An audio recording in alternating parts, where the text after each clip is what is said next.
talk about drones and drones warfare, and the morality of drone warfare. And I think sometimes the politics gets too much involved in it. And personally, as a Marine, I like drones. Anytime you can use a drone instead of using a Marine, I think it's a good thing.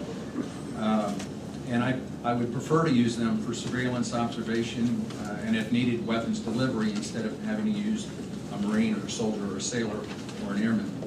And I think they indeed do save lives. Of course, the technology has advanced greatly over the years, and they've become extremely accurate. And they're doing phenomenal work in Afghanistan and many other theaters. We at ASP realized, however, that there's a strategic debate that's not taking place, and we think we can put that a little into context and perhaps frame it possibly. We intend to take this debate today, put it down in papers, have a study group, and maybe hopefully write down some points that the administration can use, that government can use, and how they're going to use drones. We also need to link other facets of American power to drones, whether it be development or democratic support, economic engagement, and other such instruments. Our fellow for asymmetric warfare and terrorism, Josh Faust, has written a lot about drones. He's going to moderate our session today. Following Josh will be Aaron Zeeland, who's the Barrow Fellow at the Washington Institute, Will McCants, who's an analyst at CNA, and Christine Fair, an assistant professor at Georgetown. We hope to adjourn at 1:30. We might run a little bit late, depending if you could stay. With that, I'm going to turn it over to Josh. Thanks, Steve. So as Steve said, we're planning on this being a strategic discussion, meaning we want to look at the big picture, and we want to look at the big picture as it changes over time. A lot of the discussion about drones, as it has evolved in the public over a year and a half or so, have been focused primarily on tactical issues. So individual questions of who gets killed, individual questions about single strikes, things of that nature. We're interested in the much bigger picture here. So that means talking about effects, and specifically talking about long-term effects. A lot of academic studies about drones try really hard to get at this, but they're ultimately not sufficient for making strategic judgments. Part of this is because they focus on the tactical level of drones, meaning counting casualties, trying to do very temporally limited analysis where they make an arbitrary delineation of time, an arbitrary number of strikes within that time, and from there try to generalize outward. But from a broad perspective, we know that in several places around the world, drones offer quick tactical victories but dubious strategic benefits. I think one of the most interesting places where that's happening right now is Yemen, where drones have been effective at killing a lot of suspected terrorists. They've also been effective at sparking a certain amount of political backlash in the countryside. That backlash might be worth the effect of drones, but at the strategic level, the question of how you balance those costs and benefits is not happening. And that's part of what we're hoping to raise today. One thing Professor Fair is going to be talking about is inside Pakistan, how we can make that determination of the tactical benefits of going after terrorists this way, with some of the limitations in understanding the effects afterward. So the ultimate purpose of what we're doing here, and this is how the conversation is going to evolve, is arriving at an effective strategy for how we can use drones in a reasonable and constructive way. In a lot of ways, drones have taken the place of U.S. strategic decision-making. People think there's a problem, it's a difficult place to get to, let's send in drones, that solves the problem. That might solve part of the problem, but it might not solve another part of the problem. And looking at it from this high-level strategic perspective is, I think, how we're going to be able to arrive at that effective policy. So without further ado, I guess we can just go down the table and start with Professor Fair and head on down. Okay, very well. So, okay, no problem. What I want to do is draw your attention to the pieces that Josh Faust and his associate Ashley Boyle. I think they did a really good job at trying to pull together a lot of disparate data to inform this discussion. In fact, it was those pieces that informed in some measure the way I have framed my talking points. I want to be also very clear that I'm not a drone expert. I'm a South Asianist. Right, so I'm going to be talking about drones only with regard to the federally administered tribal areas in Pakistan. I can also talk to some extent about the two programs, overt and covert, that are used in Afghanistan and the problems they're in, but my points are really going to be focused upon FATA. I'm not a comparativist either, so let me just lay out why FATA me, a part of the South Asian, and that's within my geographical review, is a very unique case. And it is the uniqueness of that case which very much conditions my preference for the use of drones. First, Pakistan itself is a unique case, right? If we had the Venn diagram of our enemies and their enemies, we would see that there are approximately 3 kinds of categories. There are the enemies that we have in common, that we jointly want to eliminate through kills, captures, what have you. There are their allies that we would like to kill or eliminate. By that I'm talking about Lashkar-e-Taiba, the Haqqani network, the Afghan Taliban, and so forth. And then there are a selection of militants that are Pakistan's problem, but are not ours. In some cases, we've done a goodwill kill. For example, Baytullah Masood, he wasn't our problem. He wasn't supporting suicide bombers in Afghanistan. We took him out in 2009 as a goodwill kill to show the faith of the Pakistanis. The problem is that with each of those kinds of targets, and by the way, they're not stable, an enemy of Pakistan can become an ally if they simply agree to not attack the ISI or the Pak military, is that when they are cooperating with us on some of those targets, they're actively undermining us in others, okay? So in some cases, they're helping us with our drone targets. In some cases, they are helping the fellows to abscond even as we're coming after them. This is why we can't just give them the target set and give them the joystick. By the way, I want to put to rest, I don't even like discussion of they're not being piloted. Right now, the drones in FATA are piloted. It's no different from my point of view of the pilot sitting in the cockpit flying over the Atlantic in the middle of the night, because he's not flying by sight, he's flying by instruments. In this case, the pilot is happening to be looking at instruments that are dislocated from the aircraft, right? So the pilot, nonsense, I think it obfuscates, it doesn't help. In FATA, it does not, the Pakistan Penal Code does not apply. What does apply is a 19th century British colonial structure called the Frontier Crimes Regulation. It is truly a piece of odious legislation. It actually calls for collective punishment. So even if we took the drone haters' most aggressive numbers of the innocents that are killed in collateral damage, it's actually completely within the remit of the Frontier Crimes Regulation. And they kill far fewer than the Pakistan security forces when they've gone into FATA. Unfortunately, because the Frontier Crimes Regulation is the only piece of legislation that operates there, it means there are no police, there are no law enforcement agencies, which means that we're relying upon the Pak military, and I've already discussed their problems. The Frontier Corps, some of you may not know that under Nasrullah Babar, not under Zia, but under Zulfikar Ali Bhutto, when Pakistan first drafted its Afghan policy, the Frontier Corps was used to train, arm, and otherwise assist Islamist militants. They continued to do this up into the Taliban. We've made them at different points a part of our counterinsurgency strategy, apparently without regard to history. So oddly, when we look at all of these things, drones are actually not only our only option, but I think they're also the least horrible option, at least based upon some of the information that I have available. I will say finally, before moving on to what are the empirical requirements to come to a more robust assessment, leaving aside the fact that we have whittled down the option set to virtually one thing. Even if PAC-MIL decided to take on itself that it's going to go after the Haqqani network, what we have seen from PAC-MIL operations is that they're very imprecise, kill loads of people, and let me just bring your attention to one statistic. Drones have not displaced millions of people. People are not fleeing drones, right? PAC-MIL displaced at one point as many as 4 million people from SWAT, okay? So even if they wanted to take this on, they couldn't do it with the precision and with the what I'm going to call the least negative externalities that the drone program appear to be doing. But all of this is not an assessment. All of this is simply wheedling down the option set to a very small number, and that appears to be unmanned aerial vehicles, but as I'm going to say, elsewhere manned or elsewhere woman aerial vehicles, because that's actually more descriptive of what these things are. So what do we actually need to know to come up with a strategic assessment that Josh and Ashley put forward in a very thoughtful set of questions to guide such an analysis? The first thing we actually need to know, and this may sound obvious, but it's not, is who did we try to kill, and who did we actually kill?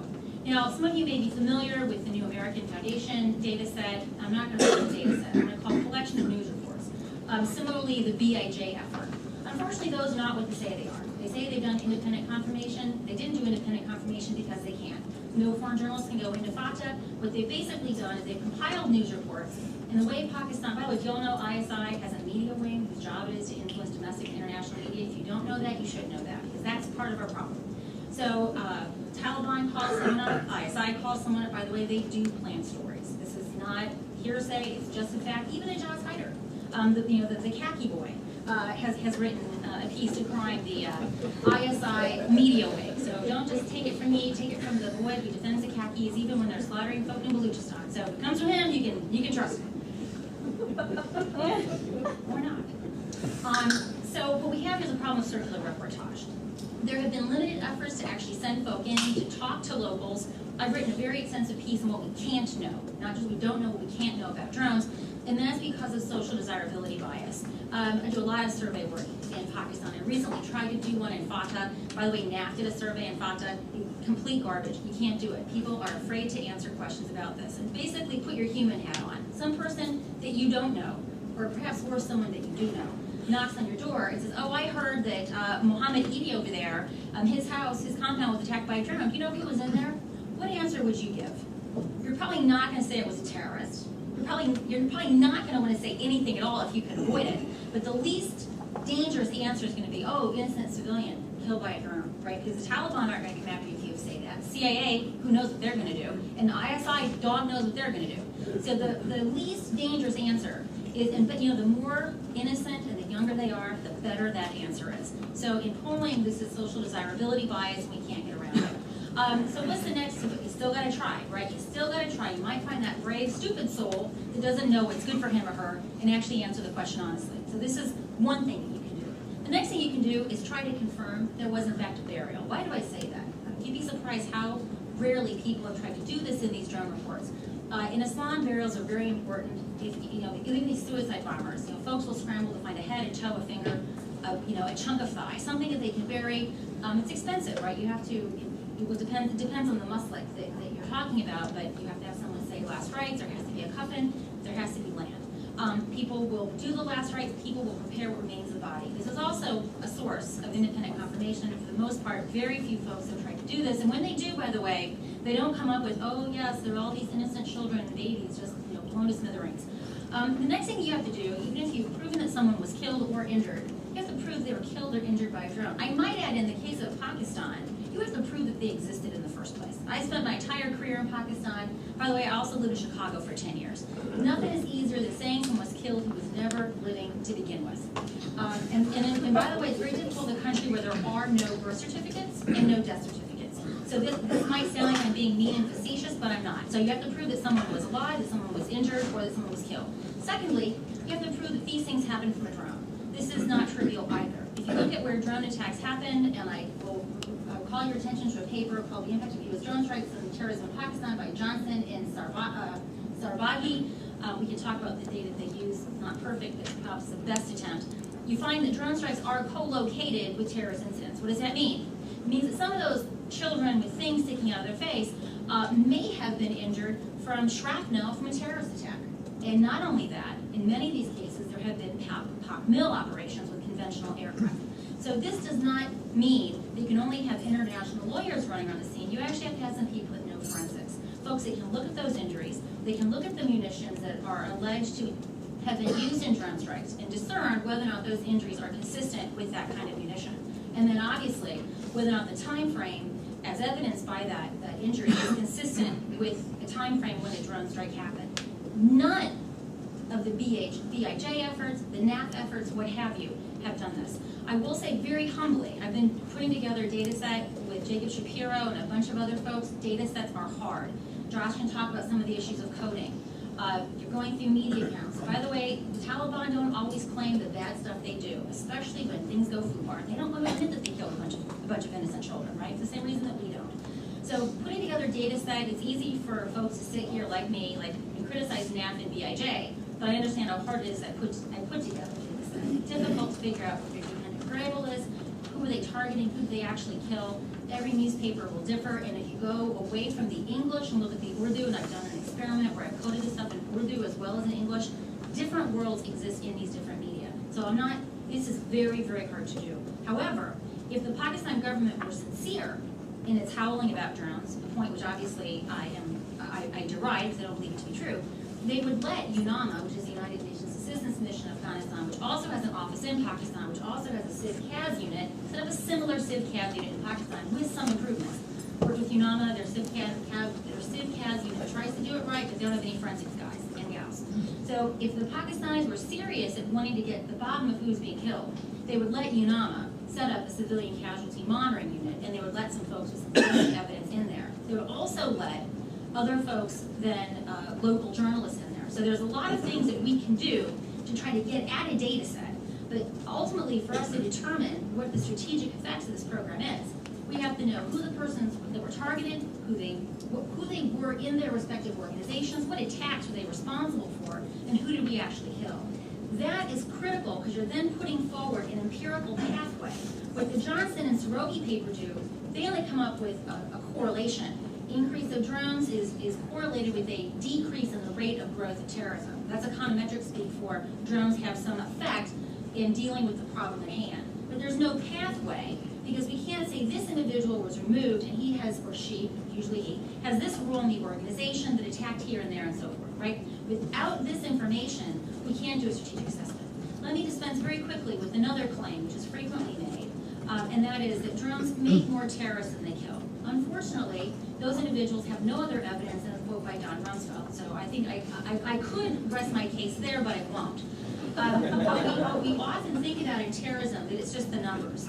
I'd like to draw your attention to the work of my colleague, Ethan Bueno de Mesquita, who has introduced this notion of the quality of terror. So even if we take, for purposes of argumentation, there are claims that drones make more terrorists, that is not the only metric that matters, right? It's also the quality. So going to one of the points that Ashley and Josh make, we want to assess, do drones have a permanent or at least an enduring effect on degrading the capability of terrorists? So we can't simply look at the number, right? We also have to know the kinds of attacks that they're doing. Are they coordinated? Are they hard targets? Are they soft targets? Do they involve infiltration of POC Mil and POC intelligence? Pulling off an MS Mehran is a lot more difficult than going in and blowing up a bunch of Shia during the Muharram procession. So I'm gonna end there. So I think I've gone over, and I do feel some looking at me. But all of this is to say, all of these data elements we don't presently have, and we probably won't have them because of the POC military and intelligence obfuscation, and also the CIA's obfuscation. But I think with some resources, we can actually get at this a little bit better. I do think another venue that we should all be clamoring for as Americans, provided that most of you are Americans, and that is more active oversight by the Senate Intelligence Committee. I'm not an ignoramus, I have a clearance, this involves pretty sensitive stuff. So, you know, we certainly don't want idiots out there like, who's that fellow who thinks rapists can't impregnate their victims? Rebecca, six-term houseman. Yes, who elected that buffoon? We don't want idiots like that talking about that for sure. But hopefully some people who can do some math, know some biology, and have a clearance can actually try to exercise more rigorous oversight over this problem set.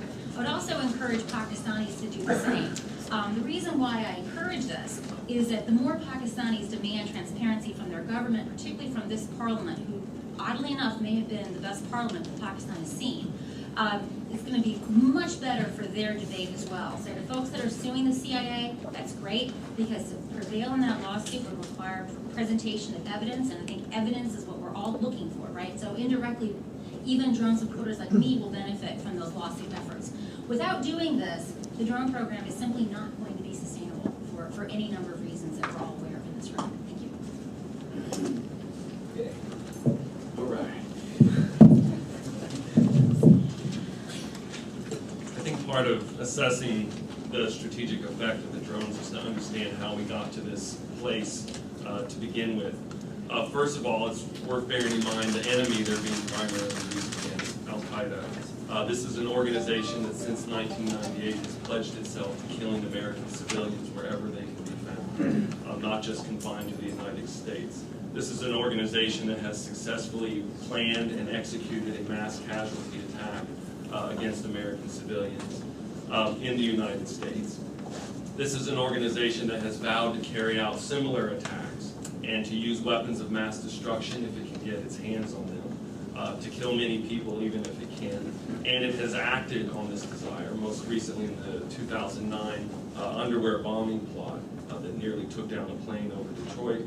And finally, this is an organization that plans a lot of its operations from hard-to-reach places. So it's a difficult enemy for a variety of reasons. They have the intent, they have the capability, and they've demonstrated over and over that they're not going to let up. But they're planning these things from areas that are very difficult, as Christine said, to get to. It's also useful to remember where our drone policy comes from. If any of you read Hank Crumpton's recent book, you'll recall in 2000, they had a Predator drone that was hovering over the Karnak farm, hovering for quite a long time. They had received human intelligence that bin Laden was going to be on the premises, and then from the camera on the drone, they actually identified somebody they believed to be bin Laden walking around for a long time right in the open, but they did not have a weapon on this drone. And the Clinton White House had to make the determination whether to send in a missile or not to hit this target that was most likely bin Laden. That missile would have taken 6 hours to get there. And allegedly someone showed President Clinton a picture of a play swing, and he assumed that there were children on this farm. And he worried if he waited 6 hours, bin Laden could have already gone and he could have killed innocents. This is where the drone program had been until 9/11. Of course, the 9/11 attacks changed the calculus of decision makers and sort of went in the opposite direction. One of the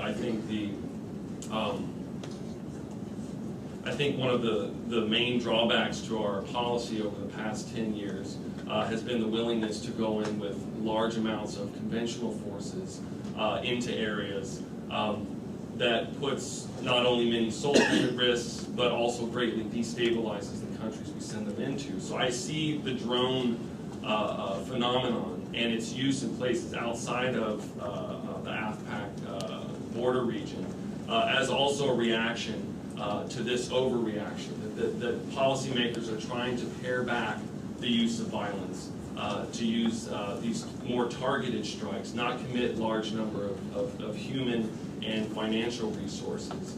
And Yemen has sort of become a laboratory of whether this new approach can work. So I think when you're evaluating the value of these airstrikes, some of which come from drones, some of which are based on intelligence gathered by drones, in evaluating these airstrikes, I think you have to ask yourself a series of questions. And I think the answers to these questions are increasingly difficult to come by. So I'll start with the easier questions.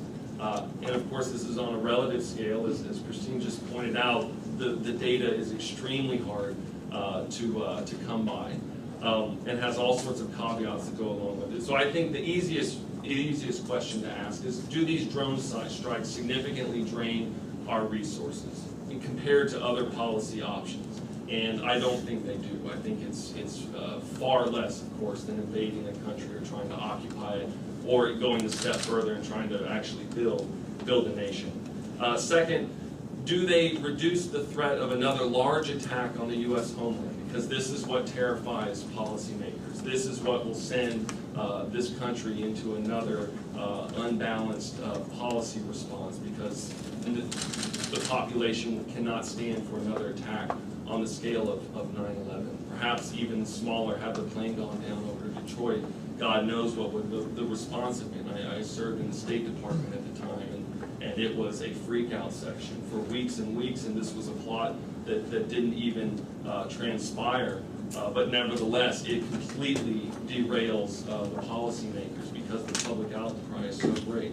So do drones reduce this threat of another large-scale attack? I would say yes. I would say the absence of those attacks is some measure of proof. This is not a perfect measure, of course, and if an attack goes through, perhaps this would cause people to question whether this can be a measure. But I think it has to be on the table. You cannot argue convincingly that drones aren't effective and dismiss the fact that there have been no attacks on these countries, particularly since we have evidence, and I think Aaron will probably touch on some of this, that internally the leadership of Al-Qaeda has been very excised about the drone attacks, and we've seen that they've greatly degraded the ability of Al-Qaeda Central and Al-Qaeda in the Arabian Peninsula to carry out overseas external operations. So I do think they're valuable in that way. The next level of difficulty, if we're going on the scale, is the question, is it empowering, though, these strikes, al-Qaeda fundraising and recruitment? This is a really difficult question to answer, particularly in Pakistan and Yemen, where it's hard to send out survey groups, ask people questions, expect to get credible answers back. I will say that the people who argue that it does increase recruitment often point to this line from John Brennan that al-Qaeda membership in Yemen has gone from hundreds to now thousands. And I would only observe that there's also an insurgency being waged, and that in this kind of environment, when the state has collapsed, there's a lot more incentives that are at play that draw people into these groups more than or in competition with just a desire for vengeance. They don't just join up because family members have been killed. So that's an even more difficult question to get at. And then finally is the larger, and to me the greatest strategic level question. And that is it, Christine already set me up for failure here, but is it breeding more anti-American terrorists in the future? And I think it's a valuable question to ask. If you're going to look at a country like Yemen, al-Qaeda is difficult to get at. You have to have, or in order for these drone strikes to work, the thinking is you have to have the agreement with the local government. You have to provide some goodies to the local government. These goodies are often in the form of security assistance. This is security assistance is not used for things that we would like. And so the question then is, are you supporting a regime and a regime crackdown on dissent that is going to lead to more anti-American violence in the future? And to the extent that America is seen complicit in this crackdown on dissent, particularly when there's a mass mobilization clamoring for more political inclusion in Yemen, I think the answer is yes. I think drone policy, if it's carried out at its current tempo, does put the United States at the very top of the bad guy list, not because you're going after al-Qaeda, but rather this unqualified support we give to a regime that is currently involved in the crackdown on its citizens. And this kind of crackdown, we know from people who studied it in other countries, when Islamists mobilize on a mass level for more political inclusion and the regime responds by denying them inclusion and then cracking down indiscriminately, this breeds terrorist violence of some of the worst sort. And I think Algeria is one of the archetypes of what can happen. And the United States risks aligning itself with just such a regime. So I'll leave it there. Pass it to Aaron. All right, so, well, we've just heard a little bit about sort of this from the strategic level for the United States, what they're doing. I'm going to be talking a little bit about how al-Qaeda and some of the other jihadis in Pakistan and Yemen are looking at this, how it's changed them, and then how they're also trying to use this in their propaganda themselves. So one of the major issues that they've been trying to deal with over the last few years is the issue of spies. One of the things that people have to remember is that while there are robots in the sky, we also have individuals on the ground who are putting tracking devices on cars or even houses and the like, so that individuals who are doing the drone strikes can then target the specific person. So one of the issues that al-Qaeda's had to deal with is dealing with spies. And in the Abbottabad documents, bin Laden actually called the tribal areas in Pakistan the circle of espionage. So it's clearly an issue that they've been trying to deal with. And even Abu Yahya al-Libi, who recently was allegedly killed in a drone strike, wrote a book in 2009 about how to deal with spies.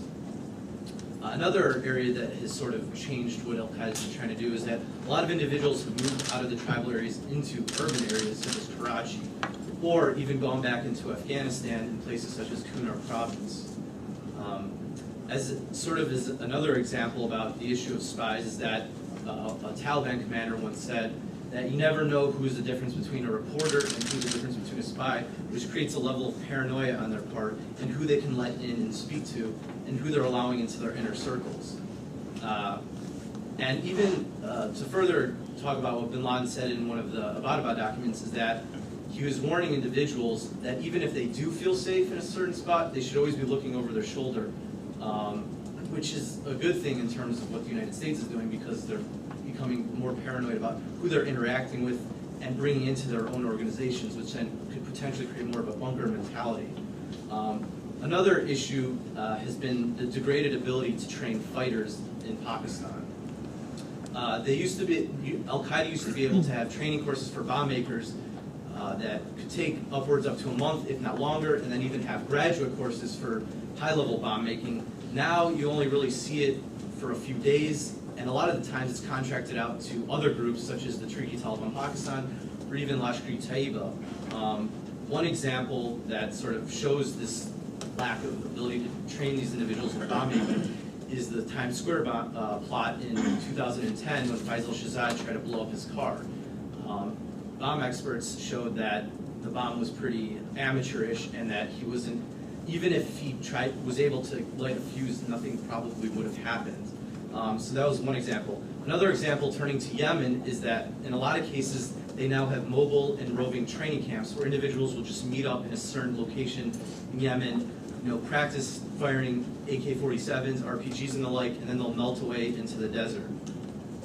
So turning now to the propaganda front, although Al-Qaeda in Pakistan and the Taliban have been under severe drone duress for the past 4+ years, they more or less have been mum about this issue in their propaganda. It is possible, though, that they are speaking about this on the local level in a face-to-face manner, but in terms of the stuff they put out on the internet, they barely touched upon it. Since this talk is short, there's only really 2 major examples from Al-Qaeda, but if anybody's interested, I can get more specific about that. And then, according to some research by a Kandahar-based researcher, the Taliban has rarely, if it ever, talked about it in their commentary, and it's only really come from the Haqqanis and not the Quetta Shura. Unlike Al-Qaeda in Pakistan and Taliban, AQAP has only been under the drone duress for about 1.5 years, but they've exploited the issue greatly in their media work. One of the areas that they've talked about is sort of countering spies. This was shown in a recent video that they put out this past spring where they had a Sharia court and convicted 3 individuals of spying on them for putting tracking devices on cars. One of the individuals was crucified in Azan, which is a small town in southern Yemen, and then another individual, which they actually showed in one of their video messages, was shot at point-blank range in around a circle in Shabwa. So they're clearly trying to show not only to the individuals on the local level, like, look, if you're going to work with the Saudis, the Americans, or the British, we're going to find you and we're going to kill you in a really brutish way. But also it's a message to, the United States and the allies that, look, you guys are sending these guys in, we're going to catch them. Though at the same time, as we saw a month or so ago, there was that British spy that helped get the most recent tech of the underwear bomb that Al-Qaeda in the Arabian Peninsula was trying to get. Another area that AQAP has focused on in their newsletter that they put out by their front group Ansar al-Sharia is questioning America's integrity, showing pictures of dead children, and then also pointing out the policy of signature strikes, which is aiming at individuals based on behavior instead of necessarily knowing who the individual is and if they're actually a member of the organization. So that's been one of their major critiques. And then lastly, one of the issues they talked about, as many in the West have talked about in their critiques of the program, is the killing of Anwar Awlaki as well as his son Abdul Rahman. They talking about how whether or not the U.S. is committed to the rule of law, which is somewhat interesting coming from Al-Qaeda's perspective, and whether they've gotten due process. So then the question becomes, what about blowback? Many individuals are worried about radicalization and also whether this will lead to more plots. Well, at least from the case of Al-Qaeda in Pakistan, we really haven't seen any plots in revenge for drone strikes. The closest we might have come in terms of an individual pointing out that they were doing their plot was the Faisal Shahzad case, actually, because one of the reasons he said, allegedly, that he wanted to do the Times Square bombing was the increase of the drone strikes in the tribal belt. There's also this plot that never occurred by Ilyas Kashmiri, who's an external operator for Al-Qaeda, who was actually killed by a drone last year himself. He wanted to kill the CEO of Lockheed Martin, but this never came to fruition. So where does that sort of leave us now? Yes, many leaders in Al-Qaeda Central in Pakistan, AQAP, Shabab in Somalia, and even some fighters in the Taliban, the IMU, Islamic Movement of Uzbekistan, and the TTP, Tehrik-i-Taliban Pakistan, have been killed, but it has allowed some of these groups to build up counter-spy networks and beef up some of their operational security. At the same time, Al-Qaeda's ability to operate has been severely degraded. It does not appear, though, to have had an appreciable impact on the Taliban in terms of being able to project themselves back into Afghanistan. And while AQAP has not been successful in their attacks, they still have been able to been the most successful in trying to put devices onto planes. At the very least, it's created a nuisance as well as contained more egregious actions that might have otherwise occurred. On the other hand, there are still many lingering questions regarding whether this is radicalizing any individuals, especially in the case of Yemen. Appreciating how the drones are affecting, changing, and evolving these groups from their vantage point, because it can at the very least provide a new perspective, a very vexing challenge that the United States is dealing with. Boy, honestly, we didn't intend to stack the deck here in favor of drones, but I know that Josh has some strong opinions about it, and I'm going to turn this back over to Josh. And Josh, if we can pull the microphone down to him and let Josh give some comments, maybe in response to our three panelists, and then maybe we'll get a brief conversation going among us here, then I'll turn it over to questions. Absolutely, yeah. I mean, I want to thank the three of you for coming in. One of the reasons why Ashley and I wrote this paper is the lack of empirical data driving the discussion. And I think highlighting the challenges and being able to collect that information should be inspiring a certain amount of humility about our ability to draw conclusions about drones, about how they function, and then also about the effects that they have. We can all make educated guesses based on our own experiences, but ultimately they remain educated guesses, and it's important to keep that in mind. Also, I want to highlight something in part as a bit of a warning for the question and answer period. We have been very deliberately avoiding the political issues of why drone strikes are happening within the Obama administration.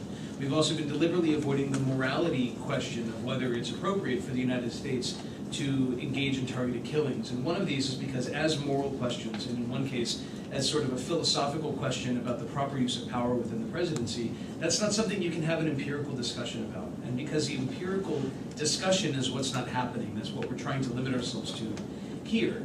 That being said, what I find most striking about this is the fact that the little bit that we can find shows that drones are very useful in a lot of ways. They're good at going into places where we don't have a lot of presence. They're good at killing people that we can identify as being threats or being suspected threats is probably the best way of putting it.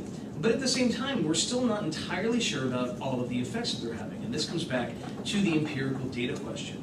And I think just leaving that on the table of we think that they kind of work, but we really don't have the data to say exactly what effects they have is, at least for me, one of the big takeaways that I'm getting from this is that the data for this remains so poor. And one of the reasons why the data are so poor is because the governments involved don't like talking about it. That it makes it hard for us on the outside to actually come up with definitive statements about what it is that they're going to be accomplishing in the long term. So I think with that in mind, we could probably see if any of you guys have follow-up statements and then go to the audience. Christine, go ahead. Yeah, so just, one point that, so I am, for reasons that I noted within the strict case of FATA, a drone proponent. But I will say that I always say that with this ellipses, for the following reason. I'm pretty confident based on my conversations with Pak Mil, even Pakistani political officials, as well as the gambit of Americans, that once we've decided that we're going to kill someone, that we can probably kill that person, and we can do it in such a way that we can minimize the folks that we don't actually want to kill. But what I am very bothered by, and this goes to the points that Josh made, what did that person do that made them drone worthy? Even if we have alternative, even if there are no other ways of killing that person, what made that person drone worthy? And the reason why I'm terribly bothered by the fact that we don't publicly say, we tried to kill this person, we believe we killed this person, that instead we have to go through this Byzantine, series of leaks from the media, and then the American Embassy in Pakistan doesn't confirm or doesn't disconfirm. I'm still left with, I'm fairly convinced that we killed that person. But did that person deserve to die? And the other thing, and again, this really narrowly focuses on the Pakistan case, I'm equally bothered by the fact that the Pakistanis themselves have been so complicit in this conspiracy of nonsense, of lying to their own people in the same way that we're all being deceived in various ways. I think we could all agree that it would be much more efficacious if there could be an enforcement operation where the individual could be taken and then, subject to the limits of the law, interrogated for further information. So I don't want you to leave, based upon my comments, that I am, without qualification or question, a drone supporter. Every single day, I wake up and ask myself, do I still support drones? And there will probably be that drone attack, or there will probably be some leak that makes me seriously question the efficacy of this program and at least the way in which it's being weighed. So I don't want to diminish the moral issues, because the moral issues are unfortunately deeply tied to those empirical issues. But we can't even have that moral discussion without access to the empirics. Any of you guys? Yeah, just a quick note. I mean, in addition to the data consisting of kills, what that person did in the organization, whether they were in the organization at all, we have to also evaluate what are the trade-offs that the United States is having to make. In real terms, what kind of money, what kind of security force assistance do we have to provide to these countries where drone strikes are being carried out, and what is the effect on that country of that kind of assistance? I just wanted to point out that while I was sort of broadly talking about Al-Qaeda in Pakistan as well as Al-Qaeda in the European Peninsula and Yemen, I think it's important to sort of decouple these in some respects in terms of understanding them based on what's going on in their local environments as well and how that may affect them. And that we should keep that in mind, at least when we're trying to understand what's going on in those particular zones of war. A new term in my lexicon, drone-worthy. Have to keep an eye on that, see who's drone-worthy.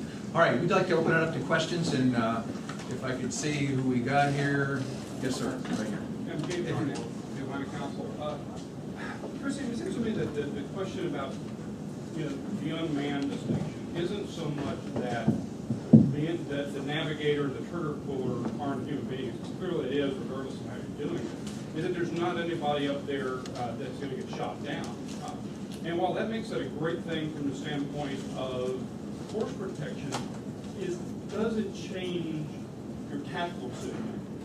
Would we be doing, say, signature strikes to the extent that we do with manned vehicles? If you had to have, sort of manned patrols out there, if you had to take the time to actually send out the mission, would you do it less frequently? Would you do it with more care than if you just got a drone out there anyway and, hey, there's some guys acting suspicious, there's a truck that is blown off? Let me weigh in on this. And I wish you and Ashley had perhaps dilated upon this more in the important piece that you wrote. There's this idea that drone strikes, the entire human package to execute a drone strike is somehow less than the human package to carry out a conventional strike with the pilots in the aircraft.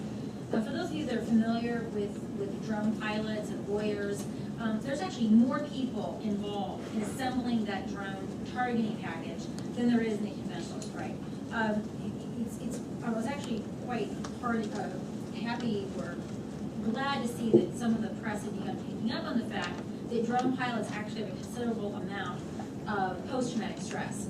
Unlike a conventional pilot that will drop the payload and go, as we know, many of these drones will remain hovering over the target site. The reason is we want to collect secondary information. Obviously many of the bad guys will come to try and find some parts to bury.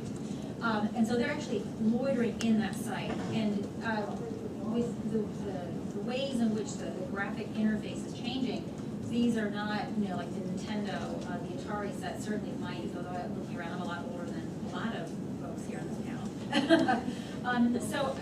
So I do want to put that out there. That being said, since, to quote Richard Clark when he was first thinking about putting a Hellfire on a drone, and the Air Force objected, the drone might get blown up. He says, that's the point, we'll go out to dinner, the drone will get blown up. I don't not discount your point, but I also don't want people thinking that somehow drones are less human intensive. There are more lawyers on the ground, there are more intelligence analysts, because the costs of screwing this up are actually higher in a way than we actually appreciate.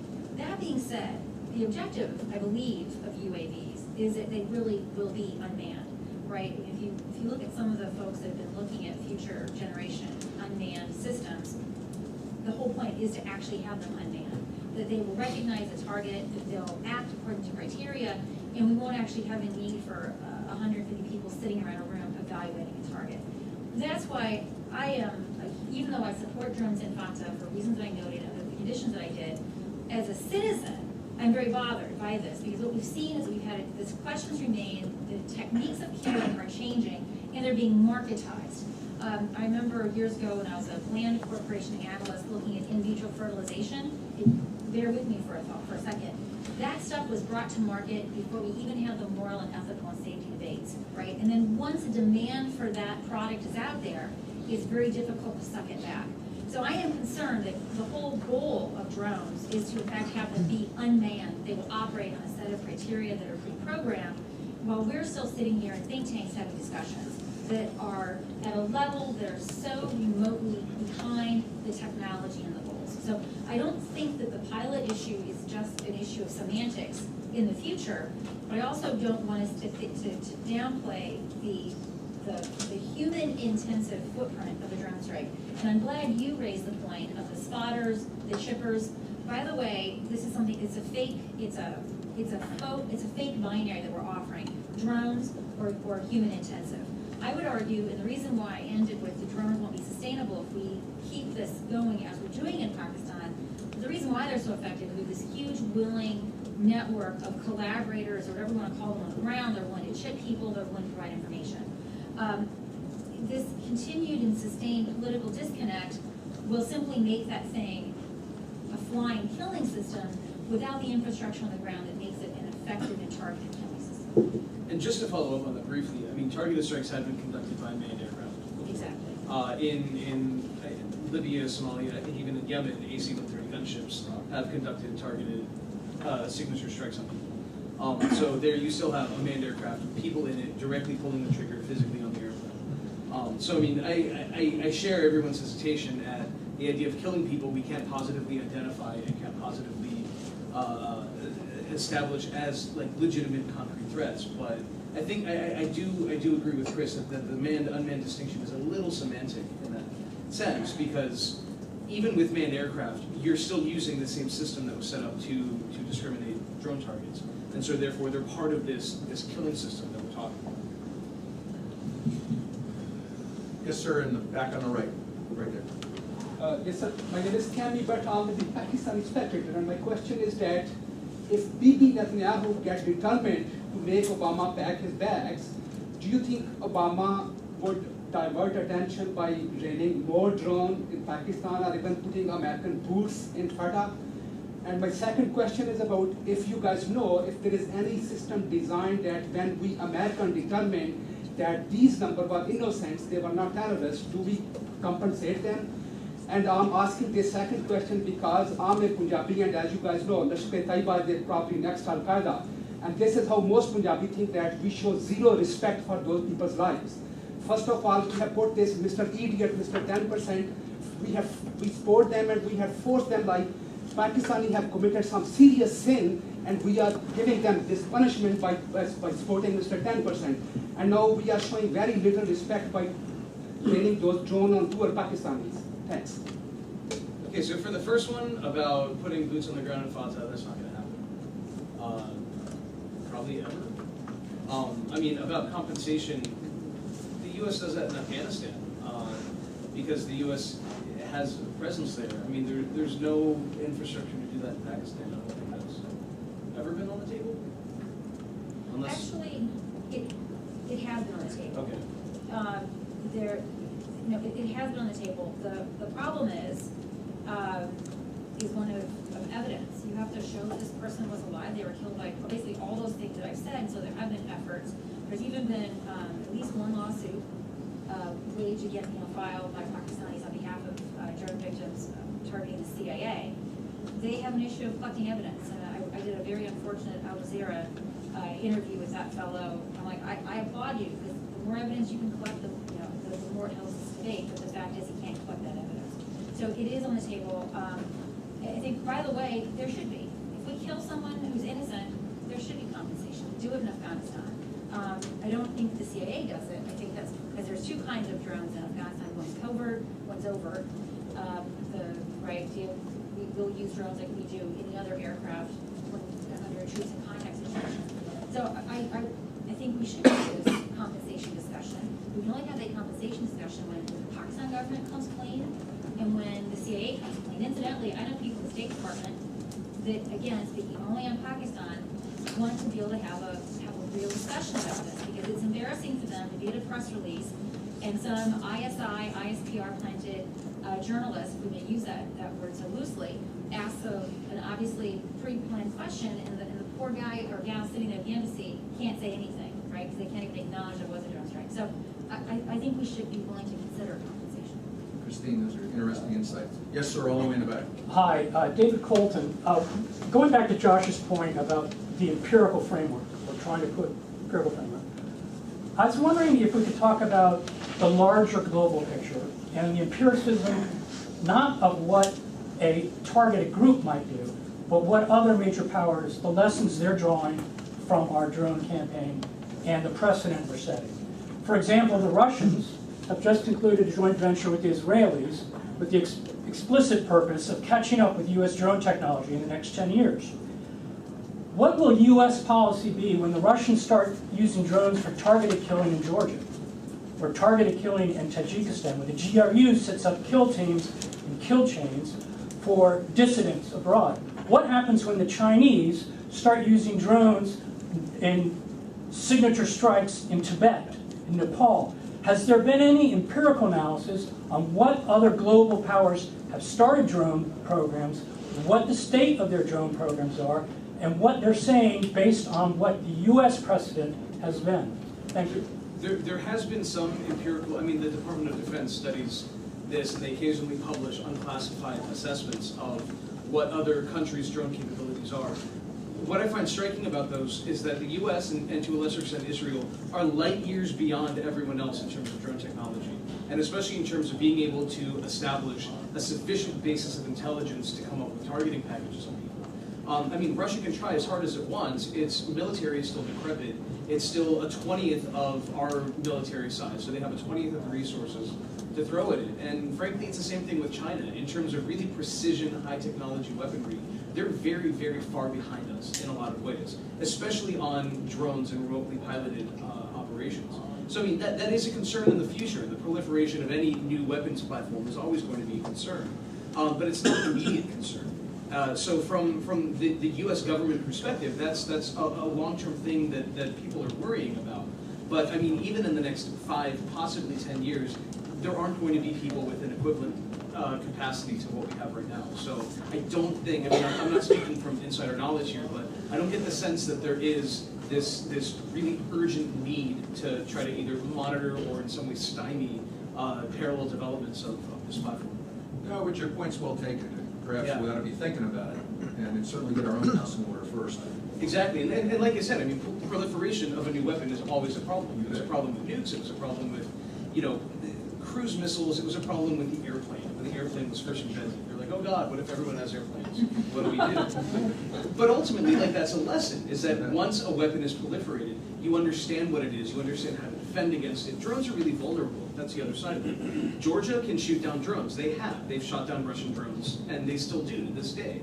In other places where drones might be used, either in Tajikistan, they can be shot down there as well because they have Russian equipment that was designed to target aircraft. It's fairly sophisticated. So ultimately, you know, the U.S. is the only country, I think, that's even developing stealth drones.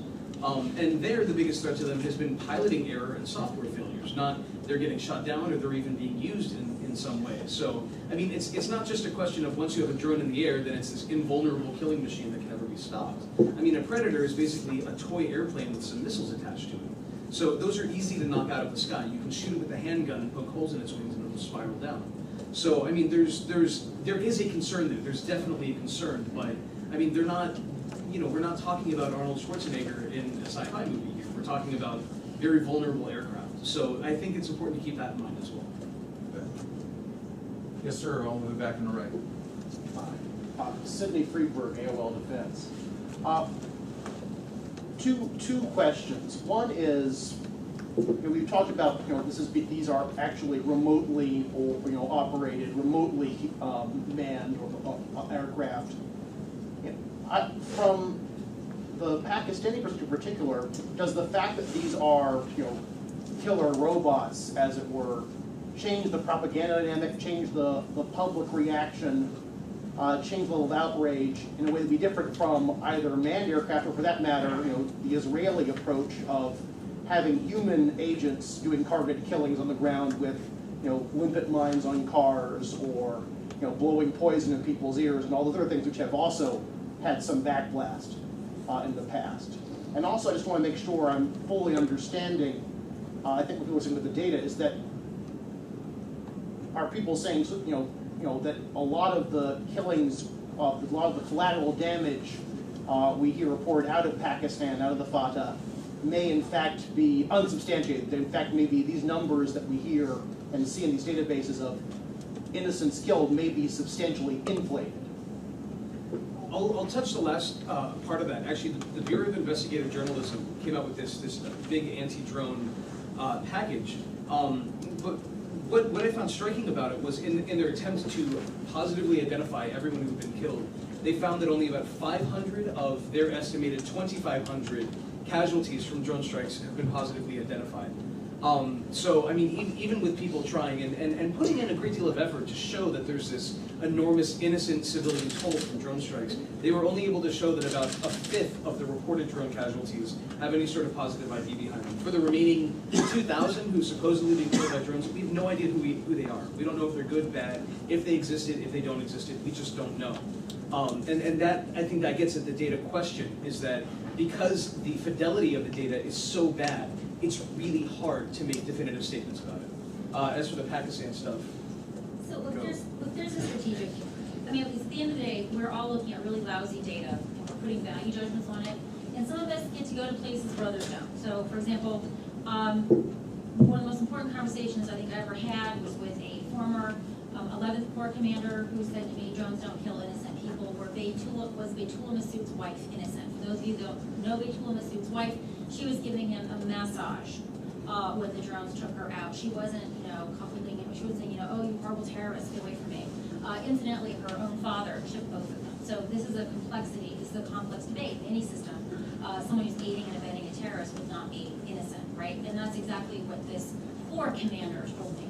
But the discourse in Pakistan is very pernicious. This is my interpretation. We're free to agree, to disagree. The Pakistanis, by Pakistan, I'm talking about ISPR and the ISI. Right? They cultivate anti-Americanism, and I can go through copious examples. If you want to go to a bar around the corner, I can regale you with countless tales. Why do they do this? They do this because the Pakistanis don't really want a strategic relationship with us, right? They want the money without the strategic requirements. And so, for example, Raymond Davis, Salhalla, even the Kerry Lugar Bourbon, and obviously every drone strike presents an opportunity to whip up anti-Americanism through Pakistan's. It's the most vivacious media that can be bought. Unfortunately, USA is in a very bad time of buying its own story on Pakistan's media. I'm not joking about that. I'm actually being quite serious. So they cultivate this enormous wellspring of anti-Americanism that the Pak military, the ISI, can then use to negotiate what it doesn't want to do. Well, we would really like to do that, but it's very inflammatory.